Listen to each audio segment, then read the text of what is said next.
Oke, Assalamualaikum warahmatullahi wabarakatuh. Kami dari kelompok 2 akan mempresentasikan tentang teori biologi stokastik, cross-linkage, and wear and tear. Nah, ini tuh membahas tentang ikatan silang kolagen, keausan sel, manifestasi klinis, dan intervensi keperawatan.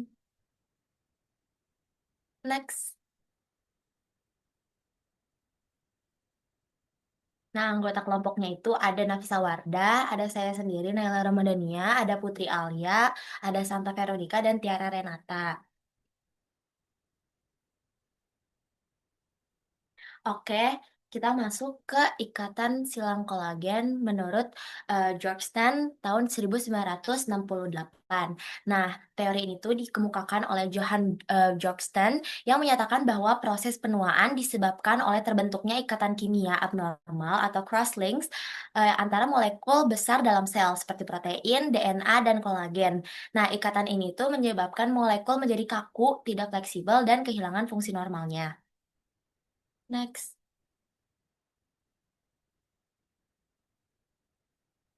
Nah, selama proses penuaan, molekul-molekul besar dalam tubuh tuh yang seharusnya terpisah dapat terikat satu sama lain melalui reaksi kimia, sehingga membentuk jaringan molekuler yang kaku dan tidak aktif. Hal ini mengganggu berbagai proses biologis penting dalam sel.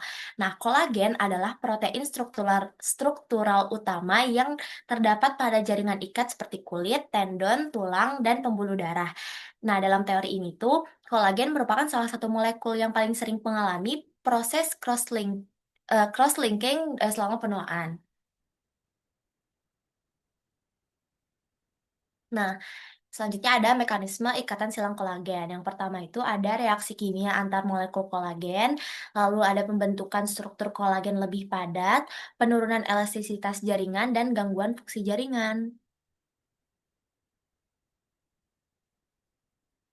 Nah, dampak terhadap penuaannya itu yang pertama ada penurunan elastisitas kulit, kulitnya jadi kaku, kering, dan mudah berkerut. Terus yang kedua ada kekakuan pembuluh darah yang mengakibatkan elastisitas pembuluh darah menurun, meningkatkan risiko hipertensi dan penyakit kardiovaskular.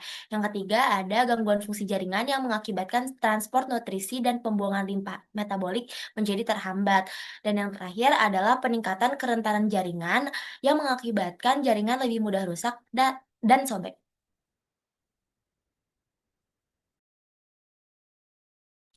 Oke, baik. Kita lanjut ke keausan sel menurut Weismann tahun 1882 atau August Weismann ya sebetulnya. Nah, teori ini tuh ngejelasin kalau misalnya penuaan terjadi karena adanya akumulasi kerusakan pada sel dan jaringan tubuh akibat penggunaan tubuh secara terus-menerus sepanjang kehidupan. Nah, tubuh manusia bisa dianalogiin kayak sebuah mesin. Kalau misalnya sebuah mesin digunakan dalam waktu yang sangat lama, maka bagian-bagiannya tuh bakal mengalami keausan. Hal yang sama juga terjadi pada tubuh manusia. Sel dan jaringan tubuh yang bekerja terus-menerus dapat mengalami kerusakan secara perlahan. Nah, misalnya dalam kehidupan sehari-hari, ada seseorang yang udah berusia lanjut sering mengalami nyeri sendi atau kulit yang mulai keriput.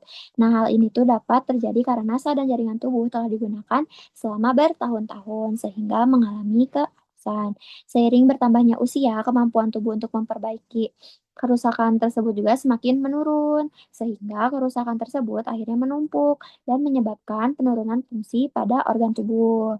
Boleh di next. Nah, di sini aku mau jelasin sedikit juga ada mekanisme keausan sel gitu ya. Menurut teori ini tuh ada proses penuaan terjadi melalui beberapa tahap. Nah, yang pertama itu ada sel tubuh mengalami aktivitas metabolik terus-menerus sepanjang kehidupan. Lalu yang kedua itu ada karena aktivitas tersebut terjadi kerusakan kecil pada jaringan tubuh. Lalu kemudian ketiga ada kemampuan sel untuk memperbaiki kerusakan tersebut akan menurun seiring bertambahnya usia. Lalu keempat, kerusakan sel menumpuk. Kerusakan yang tidak sepenuhnya diperbaiki akan menumpuk dari waktu ke waktu, kayak tadi yang dijelasin waktu di definisi.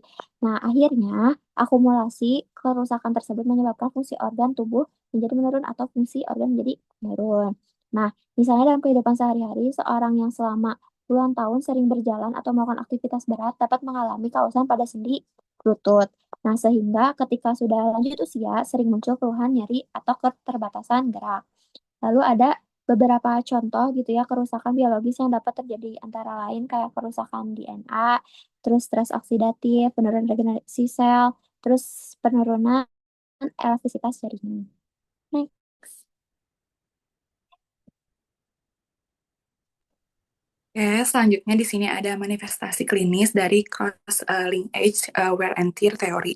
Nah, jadi yang pertama itu ada kulit keriput dan kehilangan elastisitas. Nah, jadi si manifestasi klinisnya itu yang pertama tuh perubahan struktur kolagen pada kulit lansia menyebabkan serabut kolagennya itu menjadi lebih kasar dan tidak terorganisasi. Nah, jadi sehingga menurunkan elastisitas dan menimbulkan keriput. Nah, yang kedua ada kekakuan jaringan dan penurunan fleksibilitas. Jadi pada kolagen meningkatkan kekakuan jaringan ikat dan mengurangi kemampuan untuk jaringannya tuh untuk menyerap si tekanan yang tadi kekakuan itu. Nah, terus habis itu sebentar. Nah, eh, si yang tadi tekanan tadi itu menyebabkan jaringan tubuh menjadi lebih kaku dan seiring bertambahnya usia. Well, di next. Nah, yang ketiga ada kerapuhan tulang dan resiko fraktur.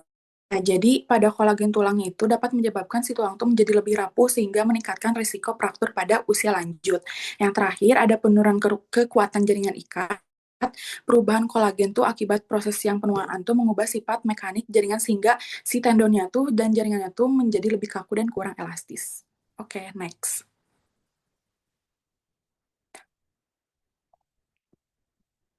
Nah, oke. Selanjutnya kita masuk ke intervensi keperawatan dari teori yang cross linkage. Yang pertama itu ada eh, latihan gerak lentang dengan intervensinya IS.05177. Nah, definisinya itu menggunakan gerakan tubuh aktif atau pasif untuk mempertahankan atau memulihkan fleksibilitas sendi. Nah, untuk observasinya yaitu monitoring seperti mengidentifikasi keterbatasan sendi dan nyeri si lansia gitu.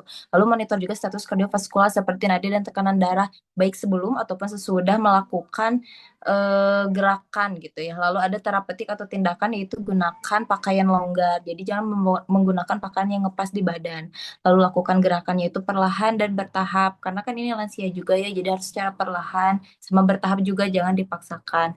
Lalu fasilitasi latihan ROM aktif atau pasca secara sistematis. Nah, lalu juga ada edukasi juga pengajaran seperti menjelaskan tujuan latihan itu untuk apa, misalnya untuk mencegah kaku kolagen atau cross link.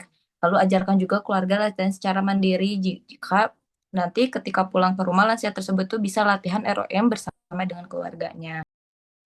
Nah, oke teman-teman, lanjut ya. Di sini yang kedua itu ada intervensinya perawatan integritas kulit dengan kode I11353. Nah, definisinya itu untuk mengidentifikasi dan merawat kulit untuk menjaga keutuhan, kelembapan, dan mencegah perkembangan mikroorganisme. Nah, yang pertama itu ada observasi, yaitu mengidentifikasi penyebab gangguan integritas kulit, misalnya perubahan sirkulasi, penurunan kelembapan, atau elastisitas.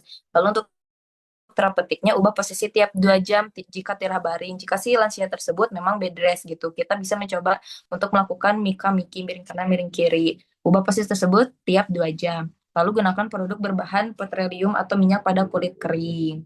Terus hindari produk berbahan dasar alkohol pada kulit kering. Untuk edukasinya, anjurkan menggunakan pelembab, misalnya lotion, serum, lalu anjurkan minum air yang cukup agar hidrasi kolagen, lalu anjurkan meningkatkan asupan nutrisi seperti memakan buah-buahan, sayur-sayuran, lalu anjurkan menghindari terpapar suhu ekstrim. Boleh di next. Oke, selanjutnya kita masuk ke intervensi keperawatan dari teori wear and tear. Di sini ada intervensi manajemen energi, definisinya untuk mengidentifikasi dan mengelola penggunaan energi untuk mengatasi atau mencegah kelelahan dan mengoptimalkan proses pemulihan. Tujuannya sendiri di sini untuk mengurangi beban kerja dari organ tubuh yang sudah mengalami penurunan fungsi agar tidak cepat rusak. Seperti yang tadi sudah dianalogikan, tubuh manusia itu seperti mesin. Jadi harus memiliki manajemen energi supaya tubuhnya tidak cepat rusak. Yang pertama, observasi. Kita harus mengidentifikasi bagaimana gangguan fungsi tubuh yang diakibatkan oleh kelelahan, misalnya penurunan fungsi jantung atau paru akibat dari usia. Lalu selanjutnya kita memonitor pola dan juga jam tidur dari lansia itu sendiri, di mana jam tidur itu yang kita ketahui sebagai waktu utama bagi sel untuk melakukan perbaikan. Lalu memonitor kelelahan fisik dan juga emosional, dan untuk terapeutiknya menyediakan lingkungan nyaman dan rendah stimulus seperti cahaya redup dan tidak berisik. Lalu melakukan rentang gerak pasif atau gerak aktif seperti LM yang tadi. Lalu untuk edukasinya, anjurkan melakukan aktivitas secara bertahap dan ajarkan strategi coping untuk mengurangi kelelahan. Lalu untuk kolaborasinya, eh, kolaborasi dengan ahli gizi tentang cara meningkatkan asupan makanan tinggi antioksidan untuk melawan kerusakan seluler.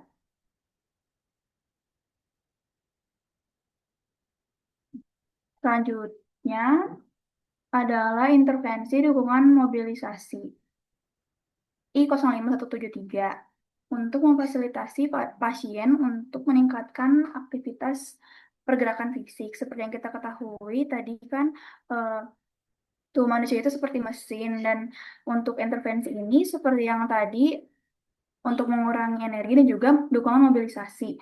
Yang pertama, mengidentifikasi adanya nyeri atau keluhan fisik lainnya saat lansia itu bergerak. Lalu yang kedua, mengidentifikasi toleransi fisik untuk melakukan pergerakan dan melakukan monitor kondisi umum selama melakukan mobilisasi.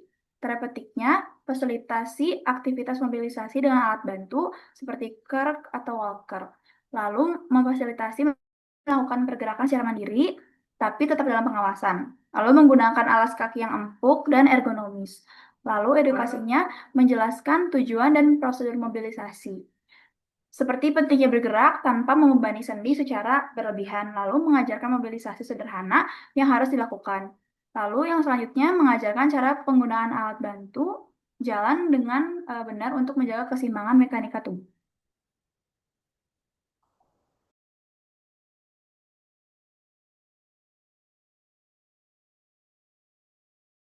Nah, oke teman-teman, sekarang kita masuk ke kasus klinis atau studi kasus. Jadi kita ada kasus, di kasus tersebut untuk identitas pasiennya ada Tuan S berusia 72 tahun. Dia adalah seorang pensiunan kuli bangunan datang ke poligeriatri dengan keluhan utamanya itu kekakuan pada seluruh persendian, terutama di pagi hari. Untuk pengkajiannya, riwayat pekerjaan bekerja fisik berat selama 40 tahun, mengangkat beban berat, fisiknya kulit tampak sangat kering, tidak elastis, tugurnya buruk, dan banyak kerutan dalam. Untuk muskuloskeletalnya terjadi penurunan rentang gerak, range of motion, pada sendi lutut dan bahu. Pasien juga mengeluh nyeri sendi, skalanya 4, 0 sampai 10, dia di 4 saat beraktivitas. Untuk kardiovaskularnya, tekanan darahnya 160 per 90 mm air raksa, hipertensi sistolik. Lalu kemampuan dirinya, pasien mengatakan cepat lelah jika berjalan lebih dari 100 meter. Nah, baik, di sini ada analisis kritis berdasarkan teori biologisnya nih. Nah, yang pertama itu dari perspektif teori cross-linkage, Georgetown tahun 1968. Nah, analisis ini, kulit tuan S yang sudah tidak elastis dan adanya hipertensi sistolik bisa menunjukkan adanya ikatan silang pada kolagen.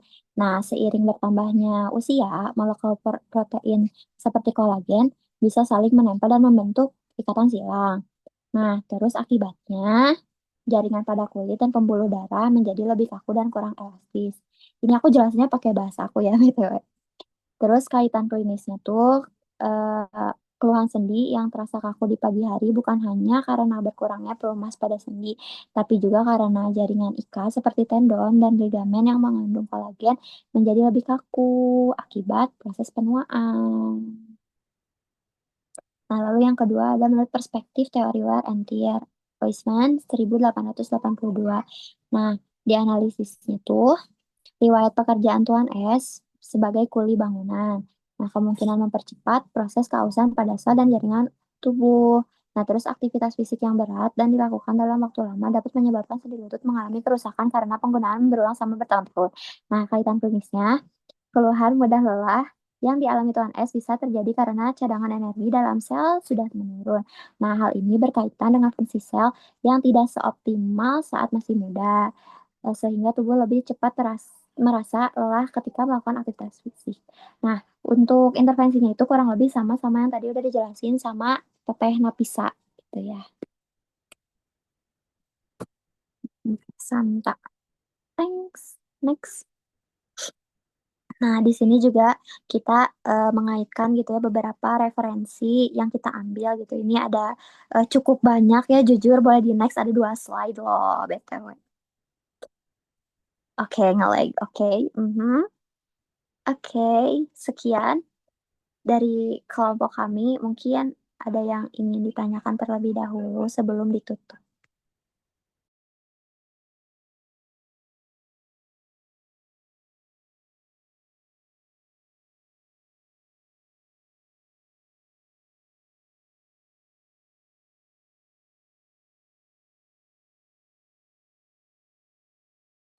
Boleh Amel, Wulan, satu lagi?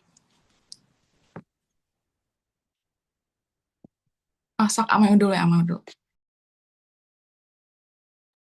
Oke, suara aku masuk nggak? Masuk, Seng. Oke, sebelumnya perkenalkan nama aku Amalia Permatasari dengan NIM 2301517. Izin bertanya kepada kelompok. Jika ada seorang lansia yang memiliki gejala kulit kaku atau cross-linkage sekaligus nyeri sendi kronis atau wear and tear, apa intervensi utamanya dan kenapa ngambil intervensi itu? Terima kasih. Oke, Teh Amel, terima kasih untuk pertanyaannya. Udah dicatat ya sama kelompok. Sekarang ke pertanyaan kedua. Boleh? Oke, izin memperkenalkan diri. Perkenalkan nama aku Trimasari dengan NIM 2301437. Izin bertanya untuk kelompok. Nah, menurut kelompok, teori yang dikemukakan oleh Johann Browson ini, bagaimana proses terbentuknya ikatan silang crosslink yang dapat menimbulkan jaringan tubuh menjadi kaku dan kehilangan fungsinya. Bisa dimengerti pertanyaannya? Oke, Teh Wulan, bisa Oke, sangat bisa makasih. tolong dicatat ya kelompok. Oke, kita lanjut ke pertanyaan terakhir. Mungkin ini dari Teh Nabila. Next. Oke, aku izin bertanya. Sebelumnya perkenalkan nama aku Nabila Wadi Syafri dari kelompok 3. Kan tadi tuh ada teori yang dikemukakan oleh Johann Bjorksten tahun 1968. Itu kan gimana sih proses pembentuknya ikat salah maaf. Jika teori wear and tear menyatakan bahwa organ tubuh mengalami keausan akibat penggunaan terus-menerus, gimana teori ini tuh bisa ngejelasin fakta bahwa beberapa orang yang aktif secara fisik itu justru memiliki kesehatan yang lebih baik di lanjut usia. Bisa dimengerti nggak ya? Jelas nggak pertanyaannya? Oke, aman. Terima kasih Teh Nabila. Oke, izin berdiskusi sebentar ya.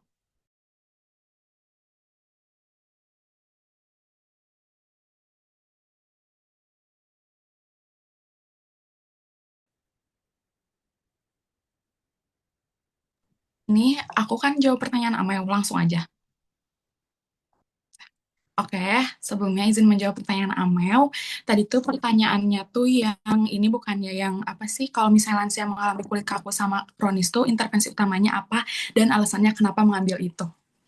Betul? Betul.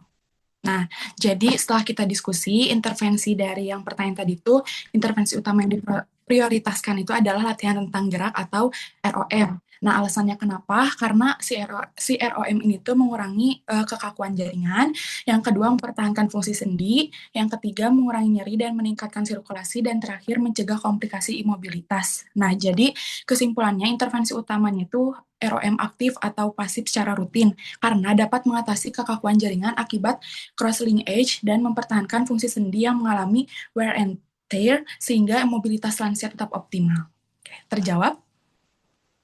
Iya, terjawab. Terima kasih, Tiara. Terima kasih, Amel. Sekarang aku Next. mau jawab pertanyaan dari Nabila ya. Tadi pertanyaan itu intinya jika teori wear and tear ini menyatakan bahwa organ tubuh mengalami keausan akibat penggunaan terus-menerus, bagaimana teori ini menjelaskan fakta bahwa beberapa orang yang aktif secara fisik justru memiliki kesehatan yang lebih baik di usia lanjut? Betul? Oke, nah jawabannya itu intinya walaupun si teori wear and tear ini menyatakan bahwa organ tubuh dapat mengalami keausan karena penggunaan terus-menerus akibat aktivitas fisik yang teratur justru membuat tubuh beradaptasi dan memperkuat jaringan. Jadi olahraga juga dapat meningkatkan sirkulasi darah, memperkuat otot dan sendi, serta merangsang proses perbaikan sel. Karena itu orang yang aktif secara fisik sering memiliki kesehatan yang lebih baik di usia lanjut dibandingkan yang kurang aktif. Jadi intinya penggunaan tubuh yang seimbang dan teratur kayak olahraga itu tuh tidak mempercepat keausan tapi justru mempertahankan fungsi tubuh dan memperlambat proses penuaan. Jawab. Terjawab. Terima kasih, Lala. Oke, kita lanjut ke pertanyaan terakhir ya tadi dari Wulan. Pertanyaannya tuh yang menurut teori yang dikemukakan oleh Johan gitu ya, gimana proses terbentuknya ikatan silang dapat menyebabkan jaringan tubuh menjadi kaku dan kehilangan fungsinya, benar gak? Benar. Oke, aku izin jawab ya. Nah, jadi menurut teori dari Johan ini tuh, proses penuaan bisa terjadi karena kan terbentuknya ikatan silang atau crosslink tadi. Nah, pada protein di dalam tubuh. Nah, jadi secara sederhana, di dalam tubuh kita itu ada banyak protein kayak kolagen dan elastin yang berfungsi menjaga jaringan tubuh supaya tetap elastis dan fleksibel gitu ya. Nah, seiring bertambahnya usia, protein-protein ini tuh bisa jadi saling nempel atau terikat satu sama lain. Nah, ikatan tambahan inilah yang disebut dengan si crosslinks ini. Nah, kalau ikatan ini makin banyak terbentuk, nanti jaringan tubuh jadi lebih kaku, elastisitasnya berkurang, terus akhirnya fungsi jaringan tidak sebaik sebelumnya. Nah, misalnya kalau dalam kehidupan sehari-hari itu kayak kulit jadi lebih keriput dan tidak sekenyal dulu gitu ya kalau pada orang tua mah. Nah, jadi intinya dari teori ini tuh makin banyak ikatan silang yang terbentuk pada protein tubuh, jaringan tubuh akan semakin kaku dan lama-lama fungsi tubuh juga bisa menurun. Begitu sayang. Terjawab. Jawab. Terima kasih kelompok. Sama-sama. Oke, well done banget karena semua pertanyaan sudah terjawab dan mungkin materi yang kita sampaikan juga sudah cukup gitu ya. Mungkin kita akhiri aja sesi presentasi dan tanya jawab hari ini. Dari kelompok 2, terima kasih banyak atas partisipasinya ya buat kelompok 1. Wabillahi taufiq wal hidayah. Wassalamualaikum warahmatullahi wabarakatuh. Waalaikumsalam warahmatullahi wabarakatuh. Makasih, makasih. Love you, love you.